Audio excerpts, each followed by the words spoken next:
तिमरीज़ के सदर फ़हीम कुरैशी की सदारत में एक वफ़द ने तेलंगाना के डीजीपी डॉक्टर जितेंद्र से मुलाकात करते हुए संगारेड्डी के जनारा में मदरसे को नुकसान पहुंचाने वाले और तलबा पर हमला करने वाले शरपसंदों के खिलाफ कार्रवाई करने का मुतालबा किया है। तिमरीज़ के सदर फ़हीम कुरैशी, तेलंगाना स्टेट हज कमेटी के चेयरमैन मौलाना खुसरो पाशा, कारवान के कंटेस्टेड एमएलए उस्मान अल हाजरी व दीगर पर मुश्तमिल एक वफ़द ने तेलंगाना के डीजीपी डॉक्टर जितेंद्र से मुलाकात की और एक याददाश्त पेश करते हुए जनारा में मदरसे के तलबा पर हमला करने, मदरसे और दरगाह को नुकसान पहुंचाने वाले अफराद को जल्द अज जल्द गिरफ्तार करने का मुतालबा किया। मीडिया से बात करते हुए फ़हीम कुरैशी ने जनारा वाक़े की मजम्मत की और कहा कि हुकूमत इस तरह की कार्रवाइयाँ बर्दाश्त नहीं करेगी और खातियों के खिलाफ सख्त से सख्त कार्रवाई की जाएगी। उन्होंने बताया कि डीजीपी ने खातियों के खिलाफ कार्रवाई करने की यकीन दहानी करवाई है। देखिए साहब, अब कौन क्या बोले उसको मैं जवाब नहीं देता हूँ। एज ए ज़िम्मेदार, सबसे पहले मैं मुस्लिम हूँ, एज ए ज़िम्मेदारी से बोल सकता हूँ। एट्रोसिटीज़ बढ़ो या कम हो, एट्रोसिटी होना ही नहीं चाहिए और हम बहुत इसको लेते बहुत सीरियस है।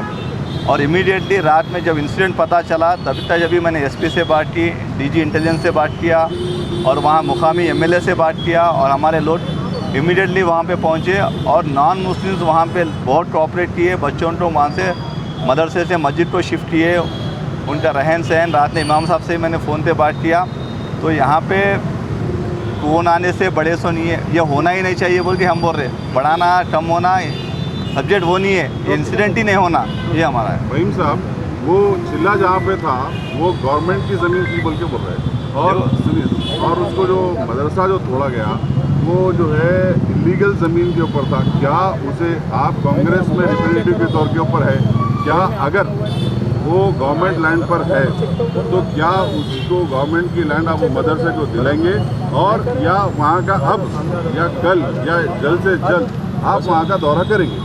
देखिए साहब, मदरसे तो तोड़ा नहीं गया, मदरसे को नुकसान किया गया है, ठीक है। और रही बात रेवेन्यू लैंड के बारे में, उसका मुझे इल्म नहीं है।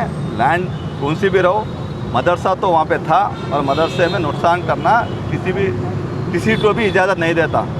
बस तो क्या आप उसको लीगलाइज करेंगे गवर्नमेंट से ज़मीन गवर्नमेंट से तो मालूम कर लेंगे उसका लैंड किसकी है, वक्फ की है, मदरसे रेवेन्यू की है या प्राइवेट लैंड पे है, क्या है देखेंगे। अब उन लोगों ने क्या बोले कि हमारा टेम्पल तो नुकसान किए तो यहाँ पे आके डैमेज किए, तो किस्सा बाहर आ रहा है। अब लैंड रेवेन्यू अपन ही बाहर ला रहे हैं ऐसा दिख रहा मुझे, वो क्या है लैंड का मुझे आइडिया नहीं है। डेफिनेटली कलेक्टर से बात करके ज़रूर जाएंगे, हमने पूरे साथ ही जाएंगे, क्यों नहीं जाएंगे, बराबर जाएंगे, इंशाल्लाह जाएंगे।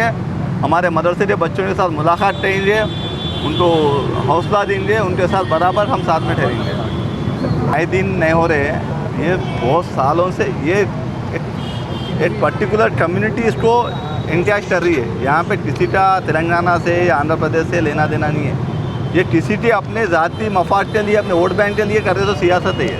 खास करके आपके लोगों जो तायद करे थे इलेक्शन में, वो लोग भी निकल के होते तो आपकी पार्टी। अब जो तायद किए थे तो साथ में है ना, मेरे साथ में पीछे से तायद, ऐसा तायद नहीं, ये नुकसान है और नुकसान को हम डेफिनेटली आवाज़ उठाएंगे और डेफिनेटली गवर्नमेंट सपोर्ट करेंगी, आगे नुकसान ना हो। और जो नुकसान हुआ हम उसको क्या बेटर कर सकते हैं, हमारे से क्या ताउन हो सकता है, हम करेंगे। हम मेरे साथ में हज कमेटी चेयरमैन खुसरो भाई, हमारे कॉन्टेस्टेड एमएलए साहब, बड़े भाई उस्मान हाजरी भाई और साथ ही हमारे पब्लिक गार्डन मस्जिद के इमाम साहब और साबिर भाई और अरहम हुसैन, अरशद भाई, लहीब भाई, सब आके डीजीपी से मुलाकात की है। मुलाकात का खुसूसी मकसद ये था कि कल जो जिनारा में जो इंसिडेंट हुआ है, बहुत ही तकलीफ़देह इंसिडेंट है। वो इंसिडेंट को लेके हम बहुत संजीदगी से, बहुत सीरियसली रात भर पूरा फॉलोअप किए, रात के 2 बजे तक, और टाइमली पुलिस ने बहुत कोऑपरेट किया। लेकिन जो नुकसान तो हुआ उसको तो नुकसान को तो हम एड्रेस करना ही है। और अब डीजीपी से आके वही बोले कि जो लोग भी इसके ज़िम्मेदार है उनको जल्द से जल्द गिरफ्तार करिए और उनके अरेस्ट ला के प्रेस में बताइए कि किस को अरेस्ट किया गया है, उनकी ये कोई भी नाकाबिले बर्दाश्त है। किसी भी सूरत में ऐसे चीज़ों को, ऐसे इंसिडेंट्स को हम बर्दाश्त नहीं करेंगे।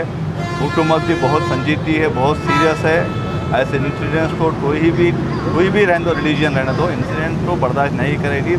और डीजीपी ने भी हमको बहुत ही तवक्कुन दिया है कि इस पर बहुत सख्त से सख्त कार्रवाई होगी।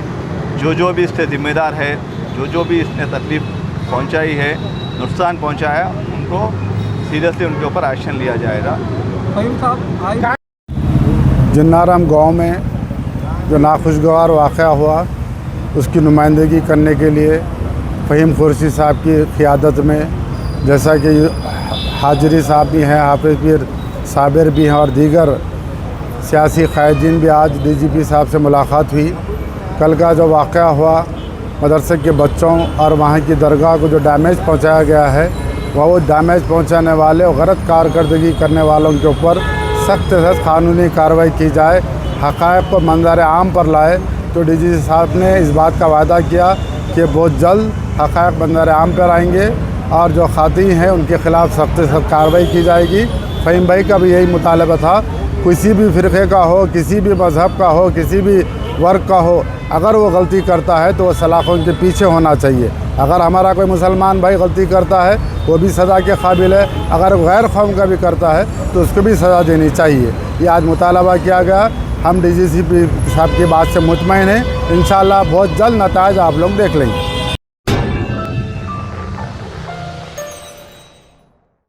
Germanton super speciality hospital, national award winner doctor Mir Jawad Jar Khan, German trained senior orthopedic surgeon and director, माहिर डॉक्टर्स डॉक्टर वासिफ आजम और doctor Bharvi Chanduri, senior cardiologist और दीगर डॉक्टर्स नुमाया खिदमत अंजाम दे रहे हैं। Robotic surgery, advance cath lab, MRI, operation theatre, ICU, 2D ultrasound जैसी सहूलियात से आरास्ता कॉर्पोरेट लेवल हॉस्पिटल, वाजबी फीस में हर मर्ज से शिफायाबी के लिए Germanton super speciality hospital, Attapur.